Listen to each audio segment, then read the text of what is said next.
As Washington debates its next steps, the question arises, should America risk another costly entanglement in the Middle East, or should it allow Iran to face the consequences alone? The Iranian regime's grip is slipping, and its image of invincibility has been shattered by decisive Israeli strikes. Hello, and welcome to That News Show, where we discuss the latest facts, fakes, and hypocrisy as reported by the legacy media. Let's roll the tape. Fox News reports that the Iranian regime is less powerful than it was just weeks ago, according to a former ambassador. For years, experts, many from the Biden-Harris era, claimed that Iran was a regional powerhouse. The regime's grip is weakening, and its image as an indestructible force is shattered. Recent decisive actions by Israel and leadership from a White House prioritizing America's interests have debunked that myth. But here's the real question. Should we invest American resources and risk American lives to finish the job? Or should we allow these regimes to face the consequences of their own failures while we focus on rebuilding our own nation? Buckle up, folks.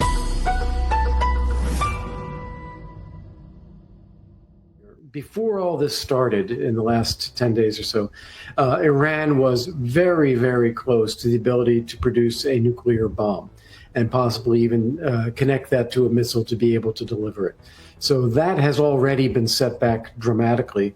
It's going to take them a long time to reconstitute any kind of nuclear weapons capability. It's crucial to understand that while Iran's nuclear and military capabilities have been set back significantly, this does not justify deeper U.S. involvement.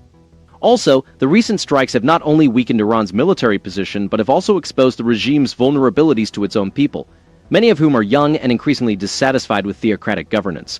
The previous administration's policy of appeasement allowed Iran time to advance its nuclear program and destabilize the region. Historical examples show that regime change and military interventions in the Middle East seldom align with American interests and often lead to greater chaos.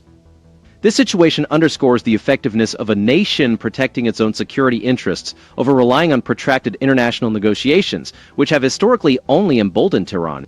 In contrast, the current administration's approach prioritizes American and allied security, demonstrating a shift towards strength without entangling us in further conflict. Recent credible reports indicated that Iran was close to possessing enough enriched uranium to produce multiple nuclear bombs, with nearly complete missile delivery systems. In conclusion, these developments represent a victory for American interests and those advocating for a robust, non-interventionist foreign policy. Key facilities in Natanz and Isfahan, crucial to Iran's nuclear ambitions, have sustained severe damage, and the loss of critical personnel, including nuclear scientists and senior military leaders, has been a significant blow. As the situation evolves, it is vital that we remain vigilant, support our allies when appropriate, and consistently prioritize American interests. We are currently witnessing a significant setback for Iran's regional ambitions. But Israel is really trying to impose as much penalty on Iran as possible, to set it back as long as possible, and to cause the regime to think, is it really worth going through billions of dollars of expenses again, only to have Israel destroyed again if they get close? Yeah, when we talk about specifically the nuclear sites that have been hit, they've been talking the Iraq heavy water reactor in the Markazi process. There are a great number of different sites that have been struck related to their attempts to gain this technology. When you're talking about years potentially to regroup, what does it mean for the country right now as this is an effort to discourage them from continuing this direction? Right. Well, as you know, we have a radicalized Islamist regime in Iran. It's crucial to recognize that while Israel's actions have significantly delayed Iran's nuclear program and highlighted its vulnerabilities, this should not lead the United States into another protracted conflict in the Middle East.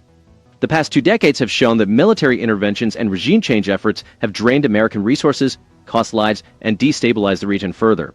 These actions allowed Iran to advance its nuclear program and regional hostility. This approach starkly contrasts with the previous administration